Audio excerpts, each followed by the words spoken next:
আসসালামু আলাইকুম, সবাইকে আমন্ত্রণ আমার চ্যানেলে। আশা করছি সবাই ভালো আছেন। নতুন আরও একটি ভিডিও নিয়ে হাজির হলাম। তো আজকে আমি শেয়ার করব রোজার আগে ঘরের কি পরিষ্কার করলাম।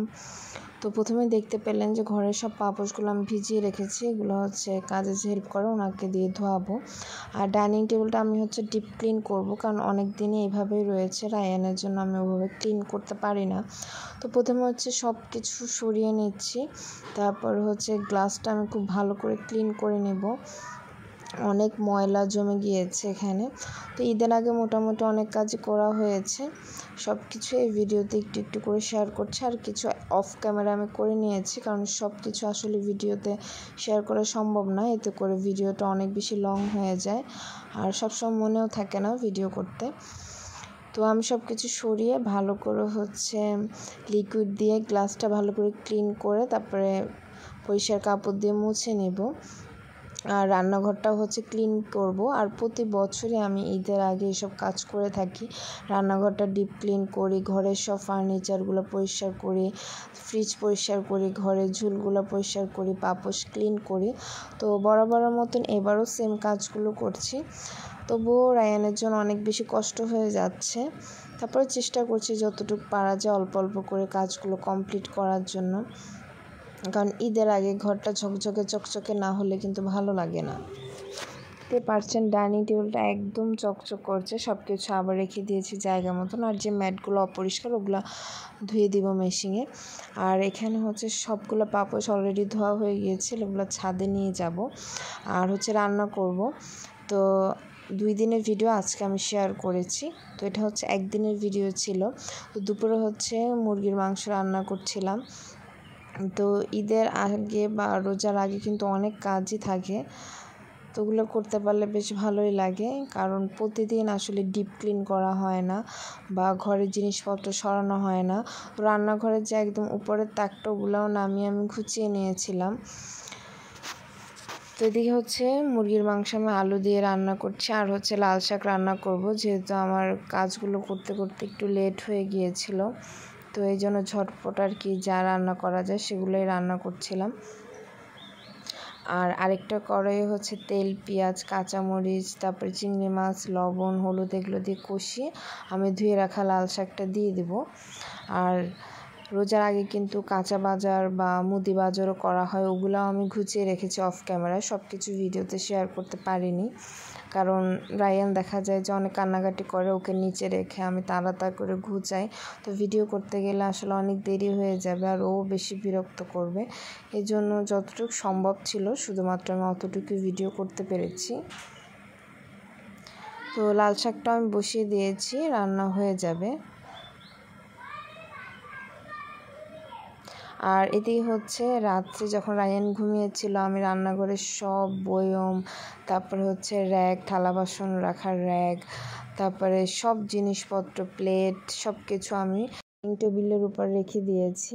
তো কালকে আমি রান্নাঘরটা ক্লিন করাবো। তো যে কাজে হেল্প করে ওনাকে বলেছি সকাল 9টা বাজে আসতে, উনি ক্লিন করার পরে রান্নাবান্না করব দুপুরের। তো দেখুন সব কিছু কি নোংরা হয়ে আছে, কারণ সব সময় চিপা চাপায় পরিষ্কার করা হয় না। আর উপরটা আমি গুছিয়ে রেখেছি একটু আগে। তো পরের দিন উনি আসার আগে আমি ফ্রিজটা ক্লিন করে নিচ্ছি। ডিপ পোর্শনটা ক্লিন করা হয়নি। তো রায়ান একটু ঘুমিয়েছিল, এই ফাঁকে আমি নর্মাল পোর্শনটা উপরেরটা ক্লিন করা হয়ে গিয়েছে। তারপর মনে পড়লো ভিডিও করি একটু। তো ডয়ারটা ক্লিন করছে, আর উপরের যে তাকগুলো ওগুলো ক্লিন করা হয়েছে, দরজা ক্লিন করা হয়েছে। তবে ডিপ পোর্শনটা অন্য আরেকদিন ক্লিন করব, হয়তো বা রোজার আগে আর হবে না।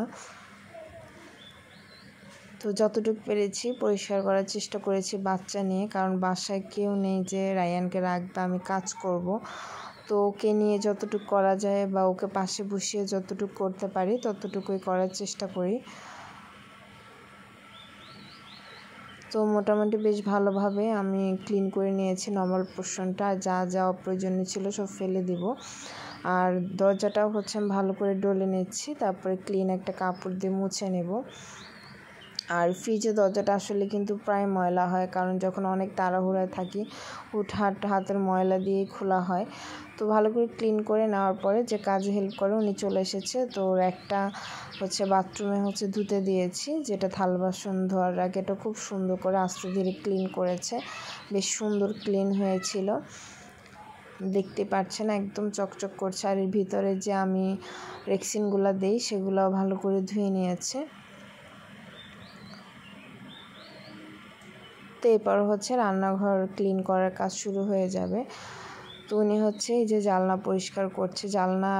জানলার যে গ্লাস এগুলো পরিষ্কার করতে সবচেয়ে বেশি সময় লাগে।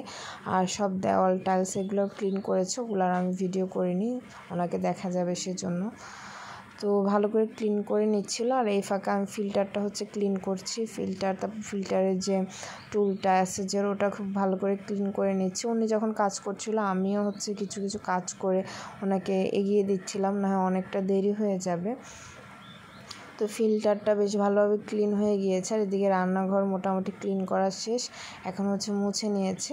তো মোটামুটি ক্লিন করা হয়ে যাওয়ার পরে আমি সব কিছু আগের মতন গুছিয়ে নিয়েছি। দেখতেই পাচ্ছেন যে ফিল্টার র্যাকটা কত সুন্দর চকচক করছে। তারপরে র্যাগের পাশে যে ঝুড়িটা রাখি, ওখানে নতুন আরেকটা ঝুড়ি রেখেছি, এর ভিতরে আমার প্রয়োজনীয় জিনিসগুলো রাখি। তো ছোট রান্নাঘরে যতটুকু জিনিস রাখলে সুন্দরভাবে সব অ্যারেঞ্জ করা যায়, বা আমার প্রয়োজনীয় সব জিনিসগুলো খুব ইজিলি হাতের কাছে পাওয়া যায়, সেভাবেই সব কিছু গুছিয়ে নিয়েছি। তো দেখুন সব কিছু সুন্দর করে আমি গুছিয়ে নিয়েছি। চুলাটাও বেশ চকচক করছে। আর সব পটের মুখাগুলো আমি ধুয়ে নিয়েছি। আর উপরে যে অ্যাডজাস্ট ফ্যান, এটা আমি কিছুদিন আগে ক্লিন করেছিলাম, এর জন্য ওটা ক্লিন করাইনি। আর র্যাগে যত ছোট জার বড় জার ছিল সব ক্লিন করিয়ে নিয়েছি। তো মোটামুটি এই ছিল রান্নাঘরের লুক। আপনাদের কাছে আমার ভিডিওটি কেমন লেগেছে অবশ্যই কিন্তু কমেন্টে জানাবেন। আর আমার ভিডিওগুলো যদি ভালো লেগে থাকে আমার চ্যানেলটি সাবস্ক্রাইব করে আমাকে সাপোর্ট করবেন। আর আমার যে কেক বানানোর সব সরঞ্জাম সেগুলো এবার আমি র্যাকের একদম উপরের তাকে রেখেছি, কারণ আমার প্রায় লাগে, তো ইজিলি যাতে হাতের কাছে পাওয়া যায় সেজন্যই রাখা।